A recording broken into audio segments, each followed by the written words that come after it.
TCHC Weekly News. I'm Victoria, and I'm thrilled to be joined by Jabin and Fred. Together, we'll bring you the latest updates on the stories and initiatives shaping Regent Park and its surrounding areas. In this episode, we'll delve into key events and community developments from August 18 to August 26. Stay tuned for the insights and updates that matter most to our community. Regent Park shines at 33rd Annual Sunday in the Park. Regent Park stabbing reported hours after community festival, $50,000 awarded to 15 outstanding Regent Park students. Province to close 5 Toronto supervised drug consumption sites. Frontline workers urge reversal on supervised consumption site closures. Events and jobs in Regent Park community. Regent Park shines at 33rd Annual Sunday in the Park. The Regent Park community came together in vibrant celebration on August 25th, 2024, for the 33rd Annual Sunday in the Park.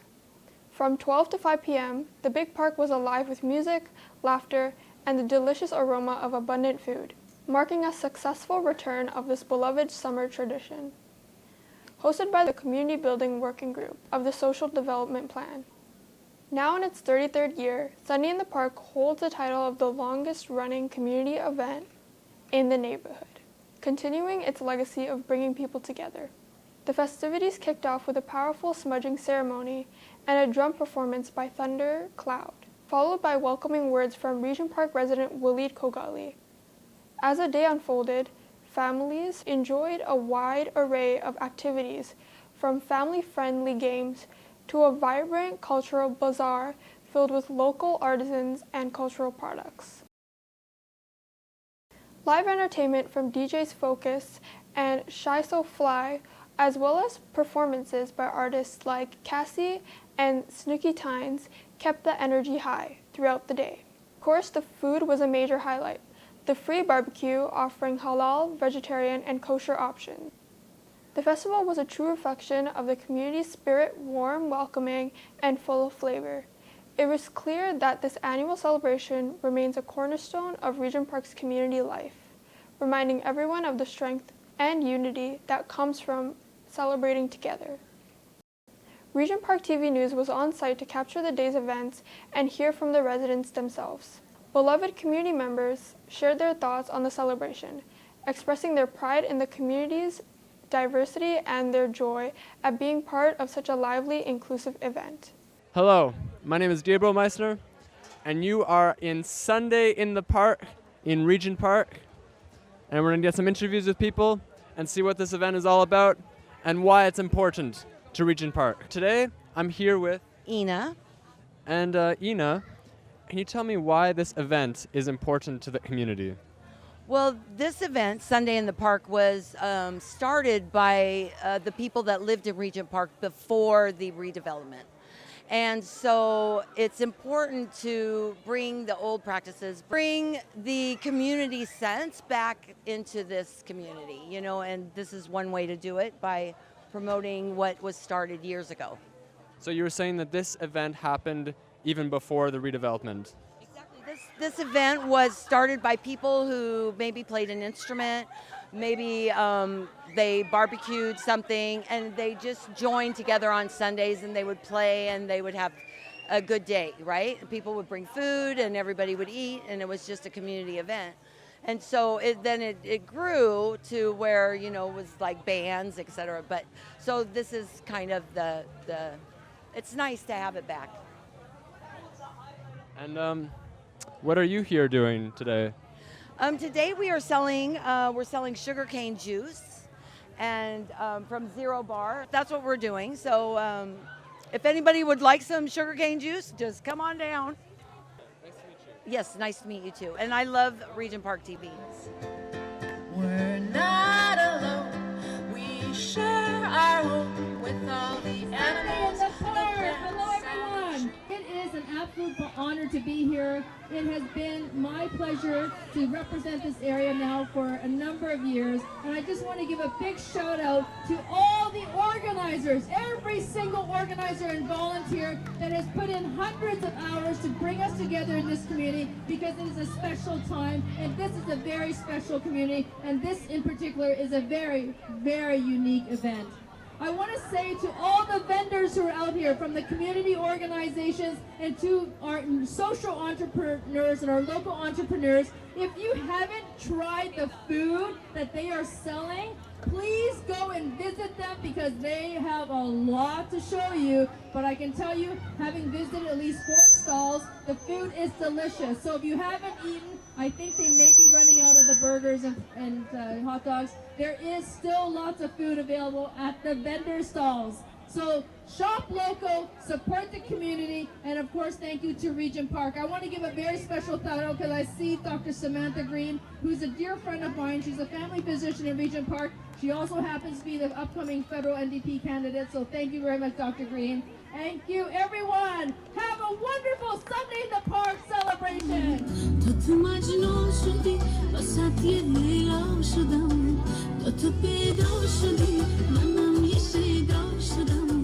Welcome to the 33rd edition of Sunday in the Park. So over 3 decades and a half, we have been celebrating this community event, and it is a tradition now. And thank you for covering this event, Regent Park TV, and we hope that the community will be aware of our wonderful Regent Park Neighborhood Association. We are currently recruiting new members for the board, so please check us out and send us a message to at RPNA Talk on Twitter or in Instagram or Facebook. Please reach us out because we're looking for more help. We need to increase the numbers because the work is a lot of work and we need help. We need more help. RPNA Talk. Yes. Now, tell me, what is the importance of this kind of an event? The importance of this kind of event to build networking, to build community, to build a solidarity, to build in the past victories of this community. See, many of these things didn't happen because the system wanted to happen. We had to fight for this. So this is one of the reasons we had the RPNA, because we want to ensure that phases 4 and 5, they get a good community benefits as they renew our community. This is very important because we had to update our community about the happenings. Please check us out on Regent Park Social or our Regent Park TV. Don't take it for granted. It came at a cost. It came at a cost, yes. Many old past activists, residents who live in the buildings, they tell me, guys, continue doing. We did the labor for many years ago. It's up to you now to continue the fight because nothing is simple. So we need more help. How's the food? The food. We got halal, we got vegan, we got delicious other alternatives from vendors. So come and check us out. Come and check my friend Ibrahim. He's selling delicious smoothies at $5. Check out other vendors, Inez, Stan, etc., etc. So all kinds of flavors that make up the history of this community.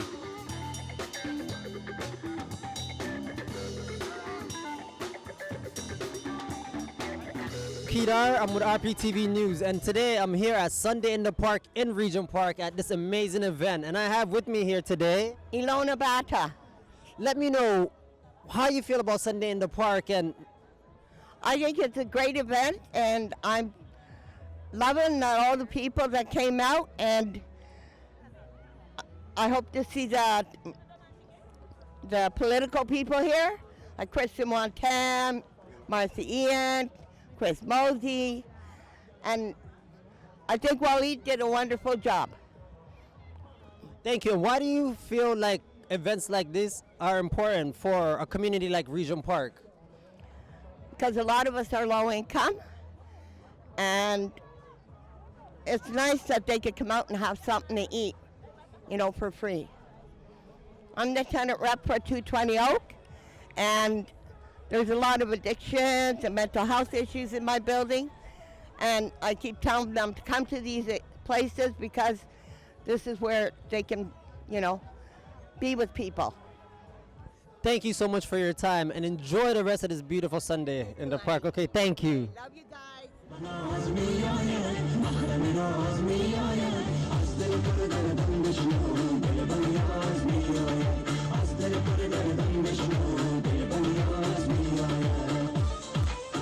We're having a really great time at the event, and it's even better that I get to see you guys out here reporting on it, because that's what we need in Regent Park. There's a lot of different, opportunities and different community events that are happening, and I feel like not all of them are reported on.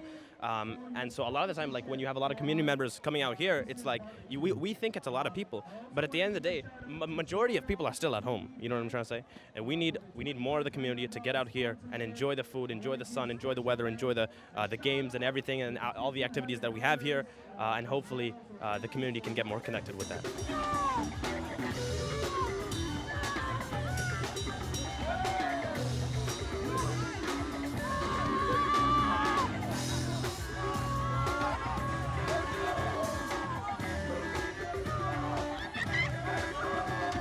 Why are we here? We're here because we need to remember where we came from, right? Regent Park was a 100% social housing community. And then we developed it. We call it the Revite, right? And now we have a mixed neighborhood, market and folks who are living in social housing. We want to achieve our goal of social cohesion and inclusion. And what that means is everyone getting along, but everyone being recognized, okay? Because this neighborhood is important to all of us, right? And it's residents of this neighborhood. It's the residents of this neighborhood that fought so hard to ensure that there is investments in our neighborhood to make sure it's safe, to make sure our youth have jobs, to make sure our seniors are respected, right? And we were able to secure $2.5 million. And I'm telling you all of this because you need to remember this. $2.5 million. So every year we got $500,000 to spend in the social development plan. Okay? The Regent Park Social Development Plan. And we have 4 working groups. The first one is community building. And community building is the one that helped host this event, because sort of bring everyone together. We have the safety network, right? Making sure that we have those workshops. We make sure that we work together to ensure that at-risk youth get jobs, seniors have the supports they needed. So everyone in our community is taken care of. So safety network is the second one, don't forget. The third one is employment and economic development. And that's pushing to make sure that we hire locally. We hire in this community. So if you live in this community, you get a job in this community, right? So that's employment, economic development, and we actually started the Regent Park Cafe, and we're doing more projects, okay? Then we have the Communications Working Group, and the Communications Working Group supports Regent Park Focus. We have a YouTube channel, Regent Park TV, right? We have the Hello Neighbor app on the phone. So we have amazing things that make it possible for the community to know about events that are happening in the community. So those are the 4 working groups, okay? Safety, community building, employment and economic development, communications. Have the 4, okay? So I want you to remember that, very important. Now the other thing I'm gonna quickly say is we have launched a campaign today. We've launched a campaign. That's why it's so important for you to register. It's critical for you to register because we have launched a campaign to ensure these investments don't stop. Don't stop. Okay, 2024 is going to be the last year we're having the $500,000 that was approved by City Council. We want City Council to invest $1 million a year, $1 million a year in the Regent Park Social Development Plan, okay? Now, when we made the public announcement, I was in the media. A lot of people were speaking about this in the media. They asked me some very important questions. They're like, Waleed, in 2023, there was 0 gun-related deaths in Regent Park. That's never happened before. 0. That is because there was investments in our community. When you take the investments away, you're not going to make it possible for people to live in a safe community, right? So we need your help. We need you to come with us to City Hall and speak with a unified voice. We deserve respect. We deserve investments in our community. And you know what? We know that developers are making a lot of money, right? Tridel is going to be building 13 towers on Oak Street. 13 towers. And we are fighting them and fighting TCHC to ensure that they apply the definition of affordable housing that's based on income. Okay? You should not be paying more than 30% of your household income, because they want people to pay 80% of market. Who can afford 80% of market? Who? Nobody. 80% of market is almost $3,000. Who can do that? Right? Only the rich. We're gonna stop that from happening together as a community. Okay? We're gonna fight together.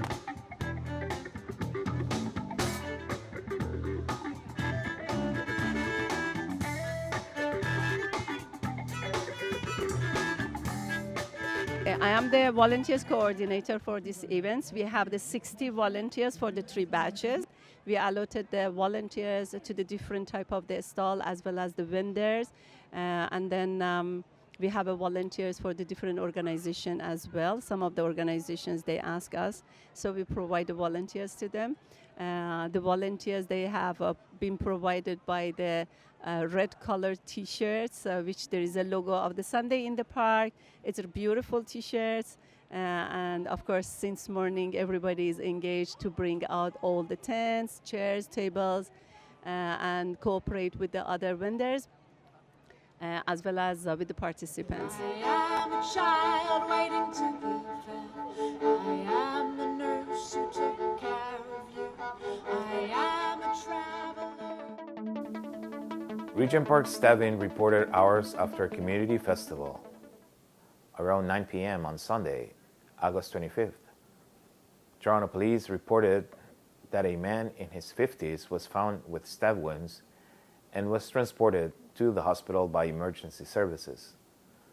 The investigation is ongoing, and police are asking anyone with information to call 416-808-1200. This incident, coming shortly after the community event, highlights the continued need for vigilance and safety in the neighborhood. As we celebrate our community, it's crucial to remain aware and support each other in these challenging times.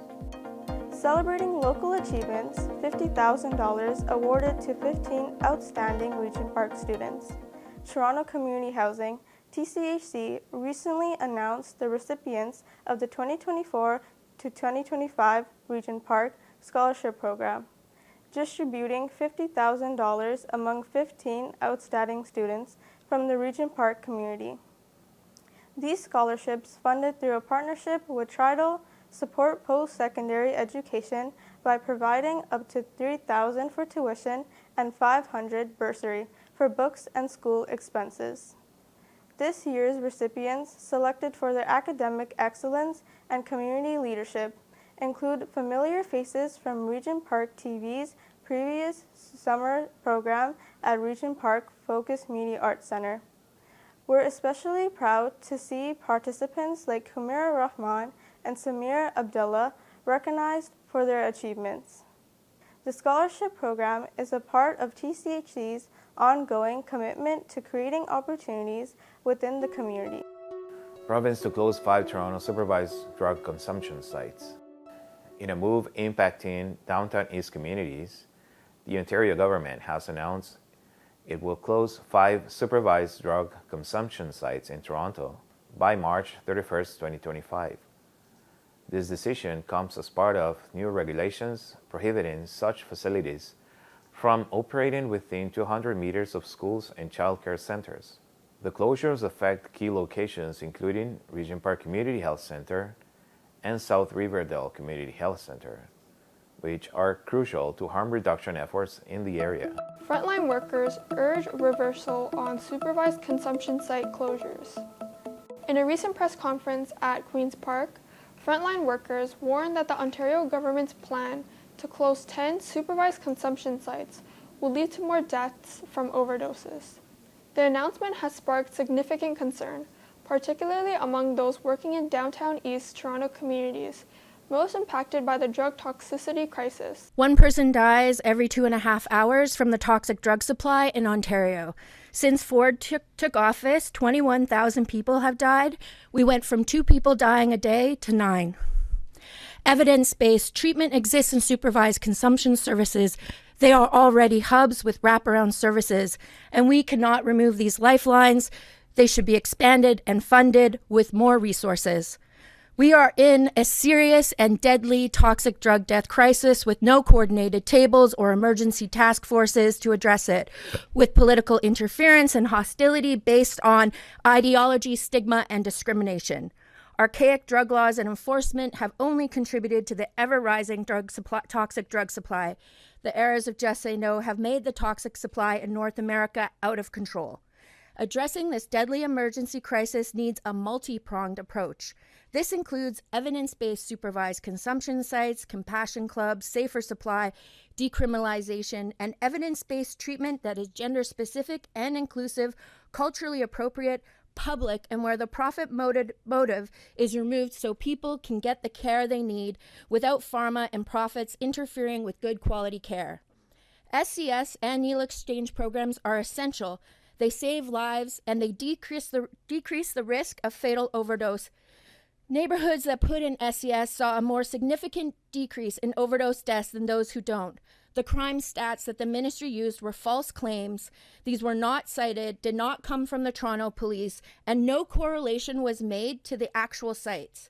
Geographical proximity is not a connection. There are other factors causing increase in crime, like the cost of living and people struggling to survive in this province. This is not about the evidence of SCS. There is large amounts of research on supervised consumption sites, and the benefits of them has spanned decades. We cannot have moral ideology and discrimination be the backbone of public policies. A few vocal critics who will not be satisfied until they are closed, knowing full well people will die as a result, should not be setting policies in this province. The government is creating a false dichotomy between evidence-based treatment and evidence-based harm reduction. One of the comprehensive responses to the drug death crisis have been supervised consumption services. We need to expand them, we need to fund them, and we need to expand them to include inhalation. Drug users have always existed. They are people in our communities, they are our relatives, they are our friends, they are our neighbors, and they will continue to exist. The difference now is that without safe consumption sites, they will be forced into the shadows. This will lead to more needles on our streets, in our transit systems, in our parks, and yes, in the very same playgrounds that we're trying to save. Premier Ford thinks that replacing these sites with better treatment programs will somehow make things better. But let's remember, public health isn't just about treatment, it is about prevention. The science is clear. People are not going to stop using drugs simply because these sites are closed. What will happen is that they will use drugs in public spaces, putting themselves and others at greater risk. This policy will lead to an increase in ambulance calls, further strain on our public healthcare system, and longer wait times in an already overburdened emergency rooms. The ripple effects of this decision will be felt across the city, and the damage will be deep and long-lasting. To the Ford government, I say this: we see what you are doing. We will not be silent. To the people of Toronto, I urge you to stand with us, to stand with the workers who are on the front lines every day, and to stand with those whose lives are at risk because of this reckless and dangerous policy. I'm speaking today on behalf of QP Local 5399, who represents community health workers at both Moss Park and South Riverdale consumption and treatment sites, both of which will be ultimately shut down by the Ford government's new regressive policies. I want to start by giving some insight into the transformative work that happens at Moss Park CTS where I work. In 2023, Moss Park workers reversed 517 potentially fatal overdoses, with recent monthly supervised visits of over 1,000. And we do so much more. The nursing team at Moss Park, for example, provided 116 unique individuals with primary care, including 532 instances of wound care. CTS workers connect people to this primary care. We provide vaccines. We perform testing and connection to treatment for HIV and hepatitis C. We refer and provide mental health supports. We run trauma-informed arts and writing programs. We feed people. We provide appointment reminders and accompaniments. We help people set up bank accounts. We celebrate every birthday. We help people tell their stories. We help families reconnect with their loved ones. We offer a space for people to be without judgment or shaming, to access the support and health care that everyone deserves. We are already doing the work that these supposed heart hubs are proposing, and we need more support and more funding to do our incredible work more expansively. That the Ford government, who by the way has never taken the time to visit one of our sites or to understand the vital healthcare work happening, has decided to shut it all down for political reasons is devastating news. This government, who is no friend to workers, to our hospitals, to our schools, makes decisions to please funders and developers, certainly not decisions that follow evidence-based health policy recommendations.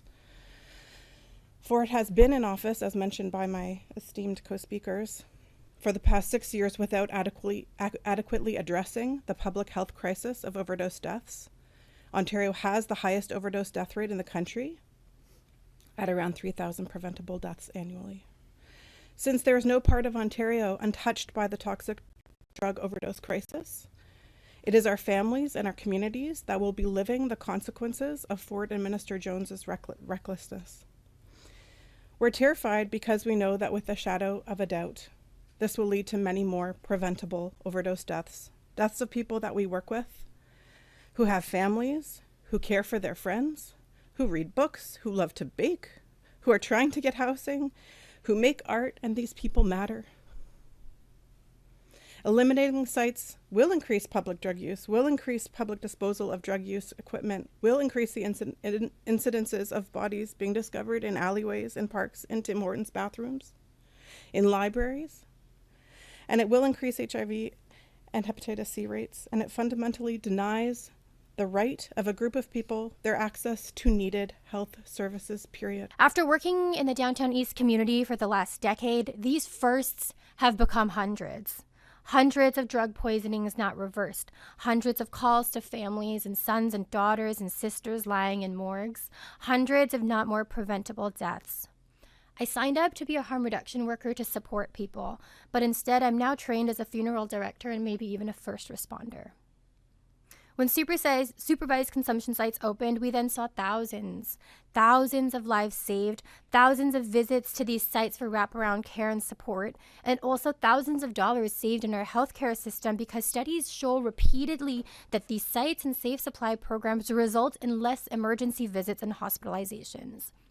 There is this idea that only homeless people in Moss Park or Parkdale use drugs, but the reality is people are using drugs across class, gender, and race. Young people, construction workers, friends of mine who I went to university with, people who are housed. Toxic drugs affects everyone. I'm also here as a neighbor to a safe consumption site. And as a neighbor, I have seen the way that people in the community reach out to these sites for care. I have seen the way that people gather around these sites for support. I have seen the way that even my neighbors will call sites for assistance when they don't know how to deal with something in the community. As a neighbor and as a worker, I have witnessed the haven that these spaces are for people. People come here for food, for bathrooms, because has anyone tried to get into a public bathroom lately? To navigate IDs, to get housing applications done, bank accounts, as Jessica said. They come here when they get good news and bad news. They host birthday parties, memorials, healing circles. Staff here go support women who are having babies. And yes, they even come to these sites to apply for rehab. And yes, these sites have saved lives. Sites like these were sometimes people's homes outside the streets. Jesse is someone that all of us who are speaking knew. Jesse survived on the streets, and he had goals to be a youth worker. And he did everything he could to get subsidized housing, including going to access the Moss Park Safe Consumption site for his supports and to do the work that he needed to do to pull all the pieces together. In November of 2020, after years and years of waiting for affordable housing, it was finally his turn. And me and several colleagues looked everywhere for him the day we got the news.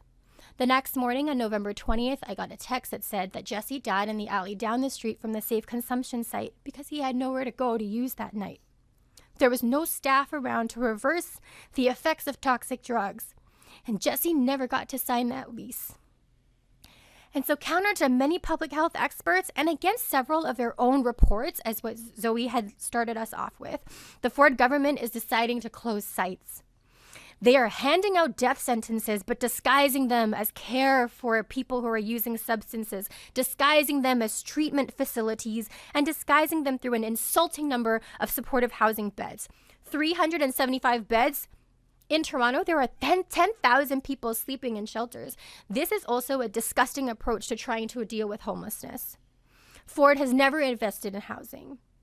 The government says that closing the sites is about encouraging treatment in the form of rehab centers. But treatment is a spectrum, and truly what we need treatment from is treatment from state abandonment. Rehabs are often privatized, and the reality is that putting rehab versus safe consumption sites as a dichotomy is a false binary. We need both. Besides, when Minister Jones says that people just need to go to treatment, my question is, has she ever tried to get anyone into a rehab program? Because the wait list right now is months and months. And so what is one supposed to do in the meantime? Ford's cuts to safe consumption sites does not address what happens when toxic drugs are still reality. And we have piles of evidence that shows that abstinence-based programs have very low success rates and often require multiple tries and have many barriers. The Ford government says that these closures are about the safety of children or about schools, but if that's the case, they could just move the sites. But no, their recent announcement actually prevents new sites from opening. If we are concerned about public use, drug use, and needles on sidewalks, then what we actually need to do is scale up these services so that people have somewhere to go. My friend Pierre died in 2017 in a KFC bathroom. Is that what we want? I'll add that this is emotional labor that we're now putting onto people who are not qualified to do this work. We are now potentially putting the heavy emotional labor on KFC workers, coffee shop owners, TTC transit workers. Is that what we're really pushing for? In the same way that removing tents from parks does not erase homelessness, closing SES sites does not mean that drug use just stops. Substance use will still be here, and now people will have nowhere to go. And so, yes, people might end up using in your building's laneway or in the public parks and even on transit. Safe consumption site closures lead to preventable deaths in our communities. And is good public health policy not about keeping people alive? When a forest fire ravages through a community, we don't take away firefighters. When someone is drowning, we wouldn't tell the lifeguard to come off duty. And here we are, closing the same things that keep people alive. Closing these sites is a deflection of responsibility without addressing the decades of cuts to housing, mental health, and social services that affect everybody. The Ford government have had the last number of years to invest in actual solutions. Instead, they are playing with people's lives through politics. We cannot abandon people in these communities, and I strongly urge the Ford government to walk back their decision. And I strongly urge anybody who's listening to this, whether you are a worker or somebody living around the neighborhood, anybody who just cares about good public health and people, to strongly, strongly advocate for the opening of more safe consumption sites. And now for events and jobs in the community. Join Rastafest Regent Park, presented by Daniels Corporation, on Saturday, September 7th from 1 to 11 p.m. at 620 Dundas Street East, the Big Park. There will be children and youth activities, food and craft vendors, and live concert from 6 to 11 p.m. St. Jamestown Festival 2024, Greener and Safer, Reviving and Rebuilding Relationships. On Saturday, September 7th from 1 to 7 p.m., enjoy fun activities, performances, community awards, cultural foods, and variety of vendors. The event will take place at Ontario Street, north of Wesley Street East. Vendors and volunteers are invited to join the festival. For more information, contact the St. Jamestown Community Corner. Low-income neighborhoods fighting back.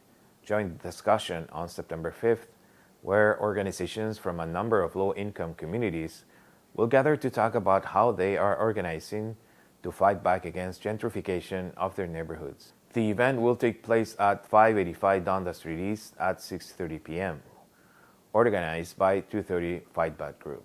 Join the Regent Park Cultural Bazaar 2024 every Friday until September 6th from 3 p.m. to 8 p.m. at Regent Park Boulevard. Experience a vibrant celebration of community and diversity with music, raffles, henna, jewelry, clothes, and delicious multicultural food. Toronto Community Housing, our space is your ideas. Now tenants can book at TCHC Common Space for community events or programs.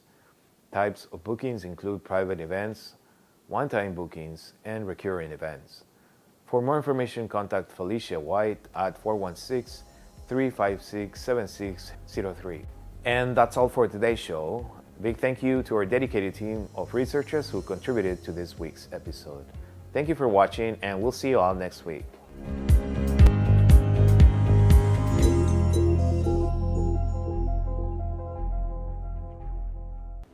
Don't forget to like, comment, share, and subscribe to our YouTube channel. And please follow our social media platforms. For more information, check out our website,